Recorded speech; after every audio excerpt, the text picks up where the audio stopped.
आजपासून नव्या आर्थिक वर्षात अनेक नवे नियम, नोकरदारांसाठी आयकर कायद्यात बदल, सर्वसामान्यांच्या पगारासह प्रवासाचीही गणितं बदलणार. आखातातील युद्धाच्या झळा थेट घरापर्यंत, दैनंदिन वापरातल्या बहुतांश वस्तू महागणार. एसी, फ्रीज, स्मार्टफोन, टीव्हीच्या दरातही वाढीची शक्यता. कच्चा माल महागल्यानं कंपन्यांकडून दरवाढीची तयारी. आर्थिक वर्षाच्या पहिल्याच दिवशी महागाईचा भडका. व्यावसायिक गॅस सिलेंडर 195 रुपयांनी महाग.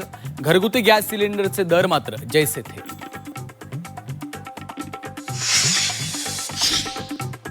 राज्य सरकारचा बांधकाम क्षेत्राला मोठा दिलासा. नवीन आर्थिक वर्षात रेडी रेकनरचे दर जैसे थे राहणार.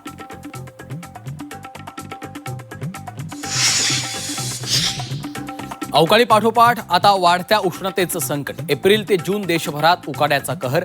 नेहमीपेक्षा अधिक काळ असणार उष्णतेच्या लाटा. तर राज्यातील बहुतांश जिल्ह्यांमध्ये आज वादळी वाऱ्यासह पावसाची शक्यता. जगातली सर्वात मोठी जनगणना आजपासून भारतात सुरू. तर राज्यात पहिला टप्पा 1 ते 15 मे आणि दुसरा 16 मे ते 14 जून पर्यंत.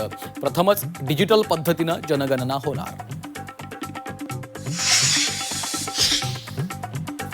शिर्डी जमीन फसवणूक प्रकरणी भोंदू अशोक खरातची पत्नी कल्पना खरात फरार. घरी पोहोचलेल्या एसआयटी पथकानं मुलाला घेतलं ताब्यात. फरार पत्नीचा शोध सुरू. खरातची कोठडी आज संपणार. अत्याचारी अशोक खरातचे डॉक्टरांची लागेबांधे. संमोहनाची काही औषधं डॉक्टरांकडून घेतल्याचा संशय.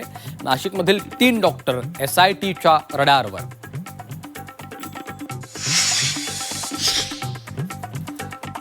खरात प्रकरणात दीपक आबा साळुंखेंवर गंभीर आरोप. खरातच्या मुलीला लग्नात फ्लॅट गिफ्ट दिल्याचा दावा. पुरावे देण्याचं दीपक आबांचं सुषमा अंधारेंना आव्हान. मुंबई महापालिकेत महिला राज. अश्विनी भिडेंनी मुंबई महापालिकेच्या आयुक्तपदाचा कार्यभार स्वीकारला. बीएमसीला मिळाल्या पहिल्या महिला आयुक्त. होर्मुझबाबत ट्रम्प यांचं मोठं वक्तव्य. जगाकडे 2 पर्याय. अमेरिकेकडून तेल खरेदी करा, अन्यथा होर्मुझमध्ये जाऊन तेल घ्या. मित्र राष्ट्रांना इशारा.